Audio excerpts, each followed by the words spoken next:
Good afternoon, everyone. I'm Danielle Barrow. I'm the Chief of Staff at Winning for Women, and we are excited to be hosting our second book talk today.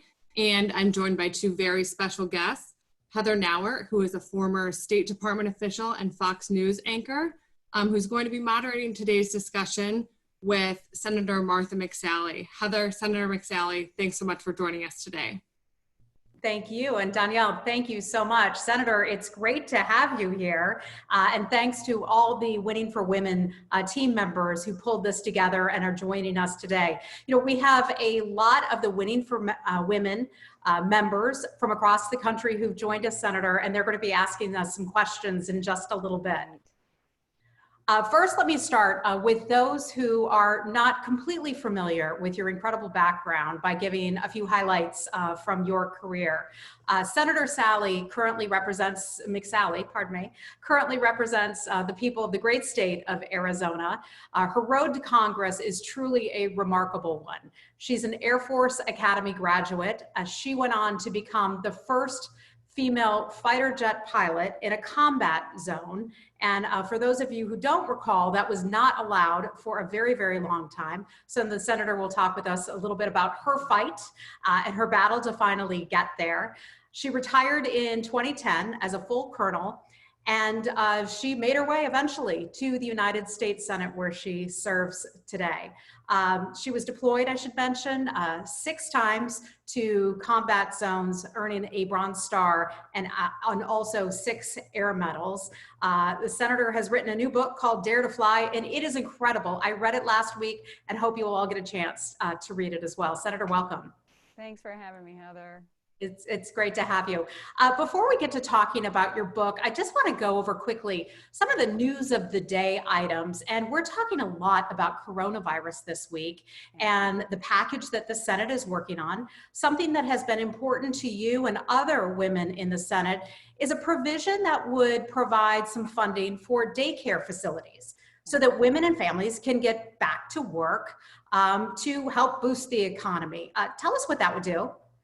Absolutely. Well, thanks. This is an unprecedented once-in-a-century pandemic that we're dealing with, and I hope everybody tuned in as well and healthy and hanging in there. And I know, again, the challenges are very real for people's health and lives and also livelihoods. And the focus of this provision and this legislation is simply, we've got so many parents that are doing everything they can to try to continue to work, but with schools closed and a lot of daycare centers closed, even if they have an opportunity to safely return to work, there's not a lot of options for them. And daycare centers often have very tight margins. They're highly regulated. And so this provides additional support to the daycare centers to provide that important daycare for our essential workforce and for others so that they can feel safe, their kids are getting the care they need, and they can safely return to work. So providing a little bit of help to get us through these days going forward. It's good for the kids. It's important, of course, for these child care centers to be able to keep their doors open. And it's important for working moms, working parents who need that peace of mind so that they can also safely return to work. Yeah, I couldn't agree with you more, Senator. As a mom of 2, indeed, we certainly need that. Something else that you've been working on, and that is important to your constituents in Arizona, because there are so many older folks in Arizona, is trying to reduce the cost of prescription drug prices. Yes. How are you planning to go about doing that? Well, this isn't just for seniors, but everywhere I go in Arizona, I hear from too many people who can't afford their important prescription drugs, life-saving drugs, important for quality of life. We should not have seniors or anyone of any age having to choose between their medicine or their rent, or their medicine or their groceries. And many of them are leaving their medicines at the pharmacy counter, or they're rationing their pills. And so I've worked on this for a long time, but Senator Grassley and I have legislation that used to be bipartisan. Unfortunately, in an election year, the Democrats have left us on something they were for before they were against it. But it caps out-of-pocket costs for seniors on Medicare Part D, because right now there's just no cap. It passes on the rebates from the middleman to the patient, and it caps the cost, the year-to-year increasing cost. We have way too many drugs that there's been a monopoly for too long. They're well past their patent expiration, things like insulin and other drugs, and the prices just keep going up, and it's not right. So we need to bring those costs down to help patients and seniors, and I'm going to continue to lead on this issue. It's more important than ever with the pandemic and the economic challenges people are having. You mentioned continuing to lead, and that's something you've really done throughout your career. In your book, you write about the tragic loss of your father as a young girl. You write about your time at the U.S. Air Force Academy and battling all this bureaucracy at the Pentagon, which I want to hear about that. At one point, you even took on Donald Rumsfeld, the former Secretary of Defense, and you sued him. What gave you the courage to do all of this and then write about some very, very personal things in your memoir? Well, what I talk about in Dare to Fly, everybody who's listening may not ever fly fighter jets. They may not sue the Secretary of Defense, but we can all understand fear. And those of us who served in uniform, we weren't born courageous. So I share very practical steps of how I found my own strength and my own courage. And I'm an athlete, so I use athletic examples. You really have to start today. Maybe today is the day. For those who are feeling paralyzed by fear out there, you have to choose to do things afraid today. And like an athlete, you start to build muscle memory, because I bring you into the cockpit of the A-10 Warthog, for example, the first time I was cleared for takeoff. There's no two-seaters, and there were no simulators at the time. And so this was now a 10-year journey to have my dream come true, to finally take off in an aircraft attack plane. But I was totally afraid. Like, I thought I was going to throw up. My heart was beating fast. My mouth was dry. But I was cleared for takeoff, and I had to make a choice in that moment. Was I going to taxi back in and just give in to my fear and just stay safe?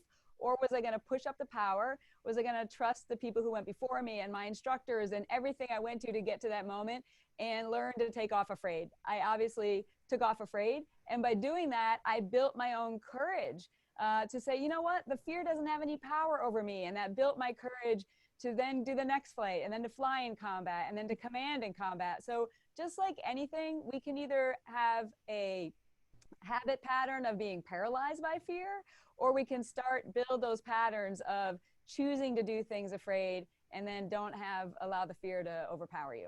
I love that. Don't have the fear to overpower you. And that's a question actually that one of our Winning for Women members wrote in about, and she asked for some advice, but I think you covered that right there. Robin, thank you for the question. But how do you kind of build that up? One of the things that you talk about related to that is building up what you call a misery index, which sounds like a terrible thing. But explain why that is so important.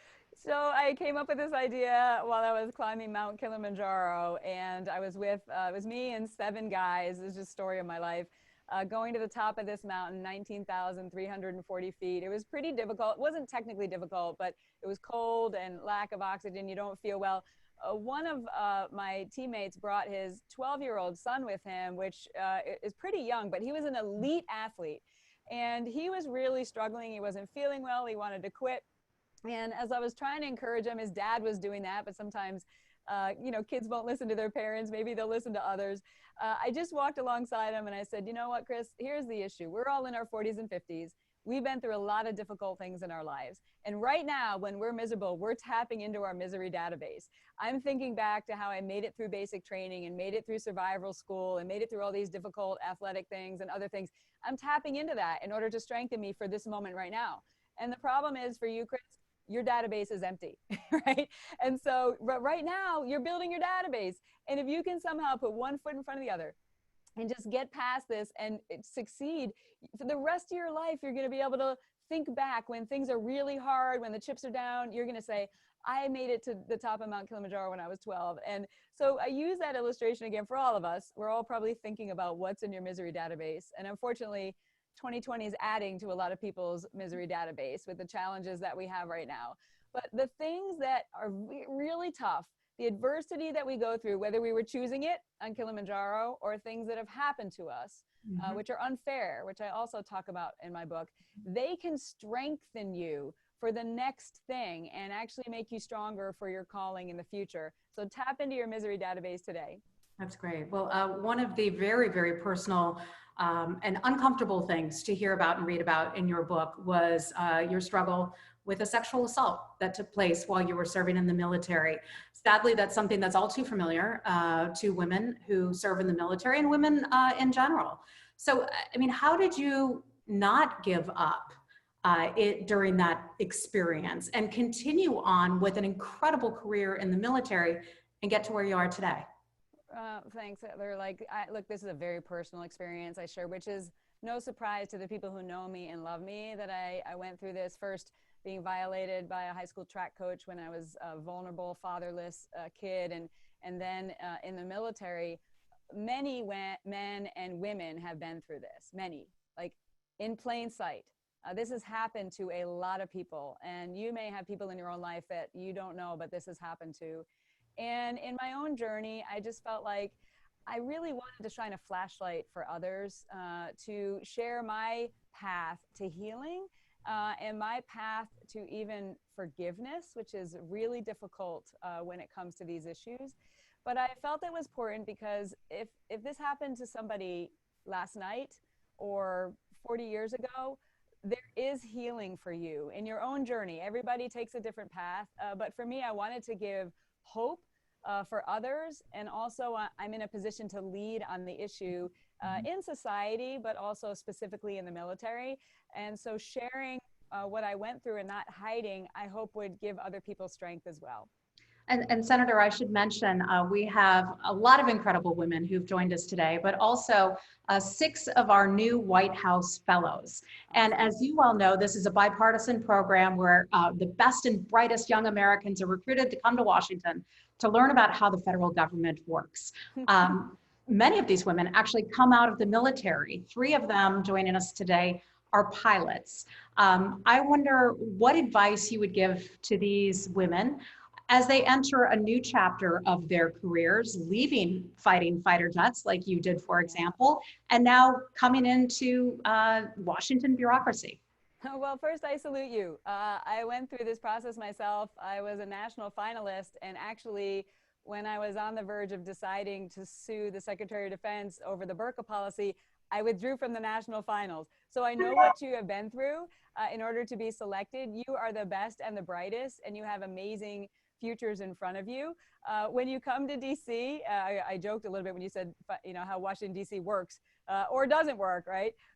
But you see this as a learning opportunity for you to find mentors in both the department or the agency you're in and in other places. Learn as much as you can about the sausage making, find mentors, provide input based on your leadership, and really soak it up as much as you can with this opportunity that you're given for this 1 year. And then the relationships that you build through the process is really important too. And then you never know where you're going to be able to make a difference in private sector, public sector, running for office yourself someday, who knows? But really take this year. It's such an incredible program, and learn as much as you can from it. Listen more than you talk. That's always good advice for any of us. Yeah. Listen more than you talk. I was really struck by the breadth of women who helped to boost you up in your own career. One of them, former Air Force Secretary Heather Wilson. She also served as a member of Congress. She really encouraged you along the way. Tell us a little bit about your support, or I suppose at some point, lack of support among women. Oh, well, Heather Wilson's amazing. I mean, she and many others paved the way, and I'm just grateful to call her a friend and a mentor, and she's continuing to serve in amazing capacities. Her portrait was just unveiled at the Pentagon yesterday as the last Secretary of the Air Force. Just a great woman.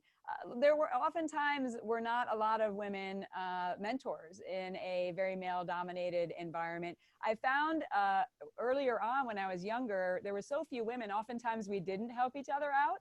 I think a lot of women in male-dominated career fields could relate to this, where we each felt like we had to prove ourselves, but we didn't really work together. We didn't want to look like we were ganging up on anybody, or I don't know, we're teenagers when we were going through this. So it was kind of every woman for themselves. But as I, gained experience in the Air Force, I was so blessed to have women like the Women Air Force Service Pilots. I mean, these women flew in World War II, these feisty patriots who stepped up to serve.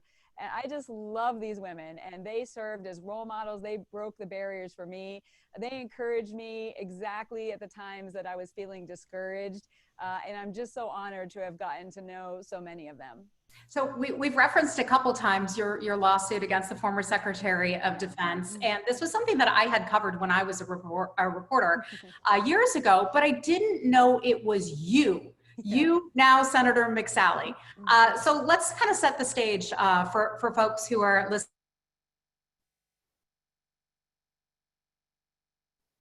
and watching right now. They're sent to Saudi Arabia, and those women had to wear an abaya, head covering, even though they were American U.S. service members. Also, women were forced to sit in the back seat of a car. And if you, as a woman service member, went out in public, you had to be with a man. Now, that is something that you fought against. I didn't know it was you. And eventually, you won that right for American women not to have to wear that garb or be subservient to men. Talk with us about what that battle was like.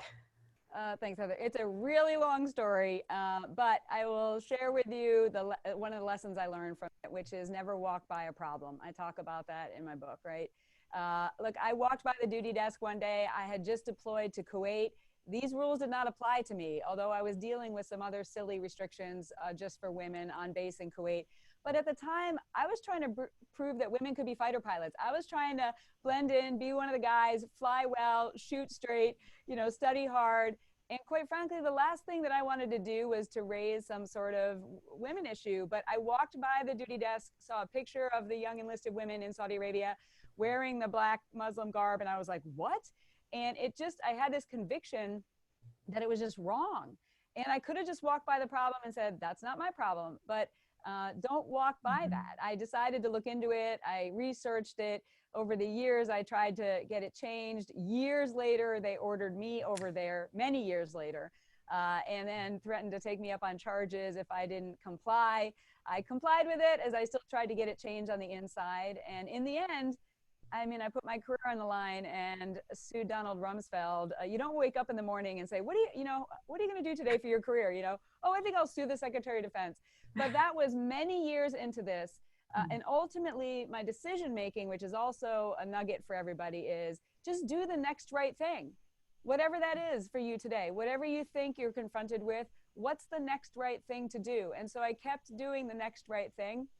And that included when the one branch of the government failed, the executive branch, I went to the other branch, the judicial branch. And my oath of office is to the Constitution. So I stood up, fought against it, eventually got legislation passed unanimously. I went to the third branch and got it all overturned as a civilian, long before I was ever in Congress, to change this once and for all. So it took nearly 8 years. So there's another lesson in there about perseverance and being creative and never giving up and looking for different ways, and persisting, but continue to do the next right thing.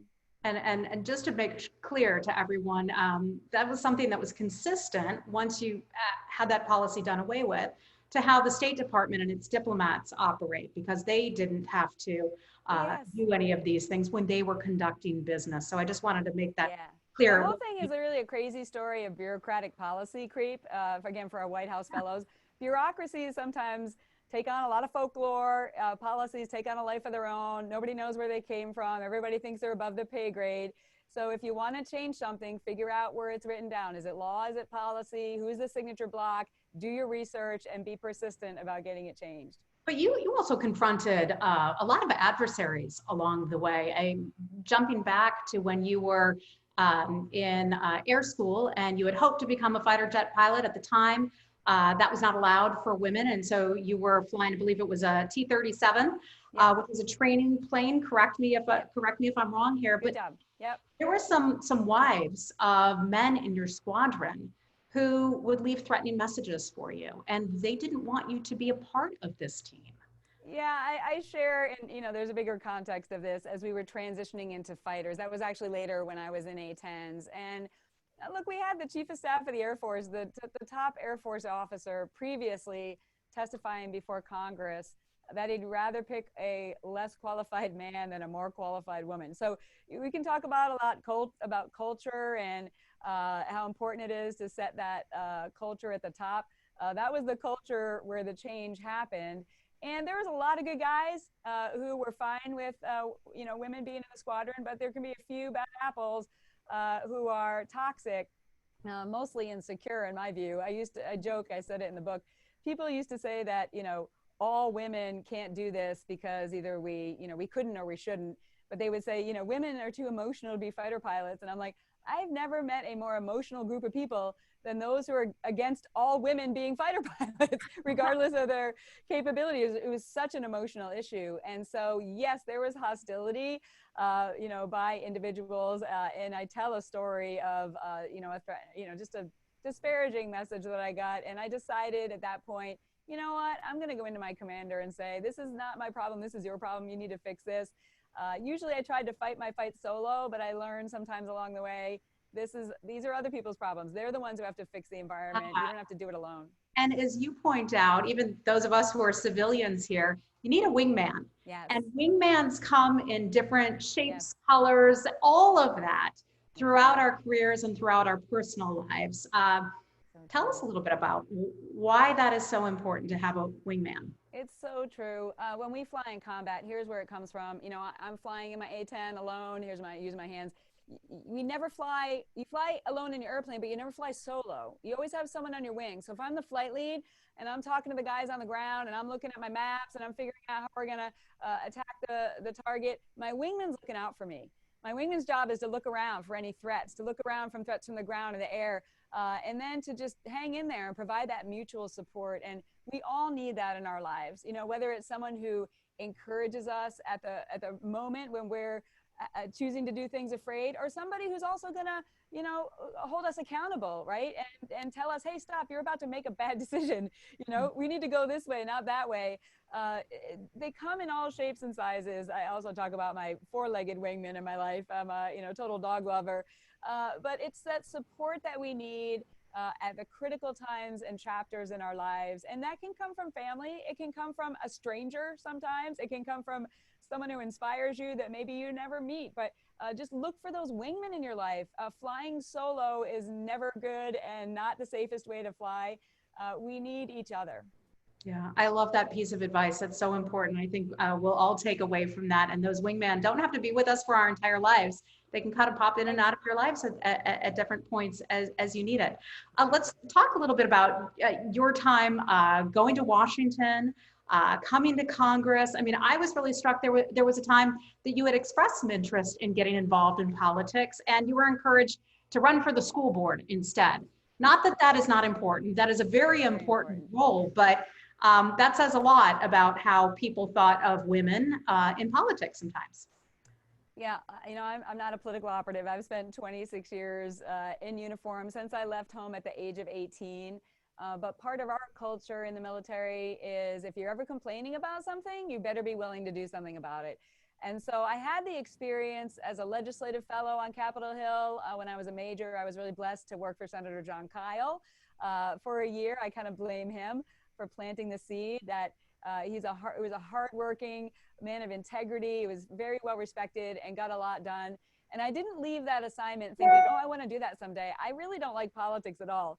But I'm a purpose-driven person. I want to make a difference with my life and the time that I've been given. I mean, life is a gift. I learned that when I lost my dad when he was 49 years old and I was 12.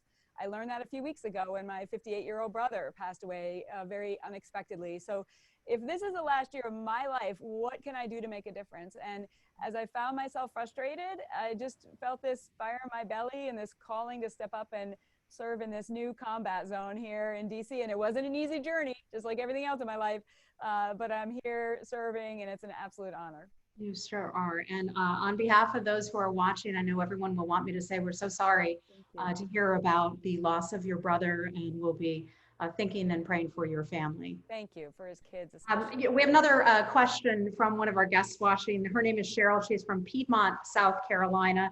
And she asks, what was your biggest hurdle as a woman going into Congress? Going into Congress?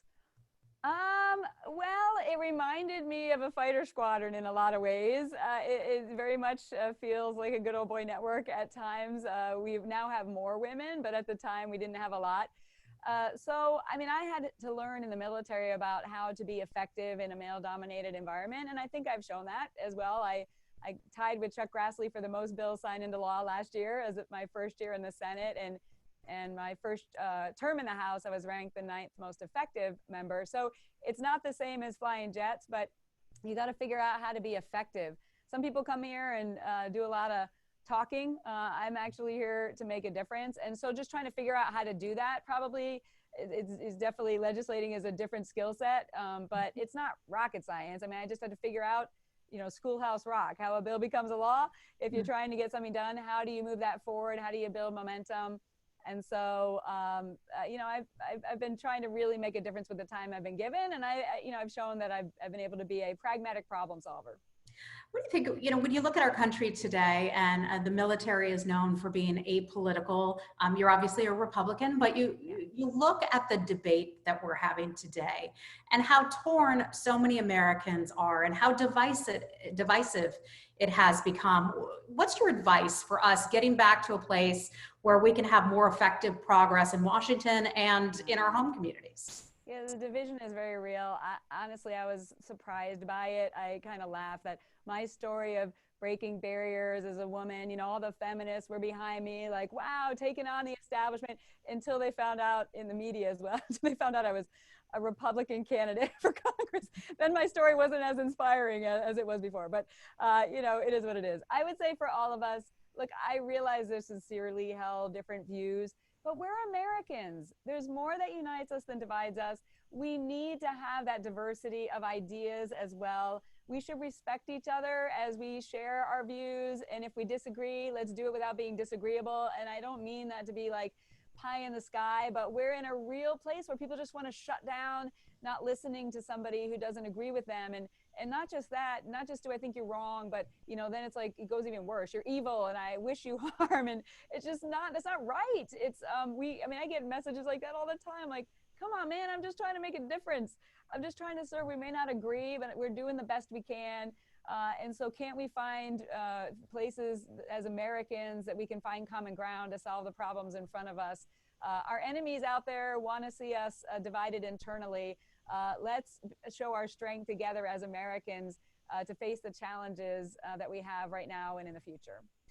You mentioned our enemies, and I know I wasn't planning on asking you about China, but that is a very real geopolitical threat, and it's something that I worked on at the State Department. You, of course, work on in the Senate and in your time in the military. How do you see us being best positioned to take that on, and whether it's coronavirus, intellectual property theft, any of those issues, where is the best place to start right now? Well, the rise of China has and is the biggest geopolitical threat that we've had over the last many years. And it's been happening in plain sight. Those of us who've been focused on national security have been deeply concerned about it. Unlike previous threats, like when it was against the Warsaw Pact, the USSR, we are entangled with China because over the years, jobs have been outsourced to China. Our manufacturing has been outsourced. So now here we are in a pandemic and relying on an adversary for our PPE and our pharmaceuticals and our critical minerals. So things we're working on right now are to bring that manufacturing home. So we're not reliant on an adversary for things that we need. We don't want to be held hostage for these very important health and national security issues. They also need to be held accountable. They have been cheating. They unleashed this virus on the world. They're still covering it up. They've been stealing our research and our intellectual property and our technology. So we need to do everything we can to protect that. And our allies, Europe in particular, needs to step up and join with us because we're stronger together. If we can continue to work together and have manufacturing even be with friendly nations, but work together to stand up to China so that they can not continue to be preying upon the circumstances in technology and other things where there's concern for their access and surveillance. There are certainly propaganda efforts to spread misinformation. So it's very multifaceted. This is going to be a multi-year, probably multi-administration approach. This is the biggest geopolitical issue we will face. And the window is closing for us to stop their march to replace us and dominate the world. But we're America, and with our leadership, we can do it, but we need the resolve and the policies that go with it.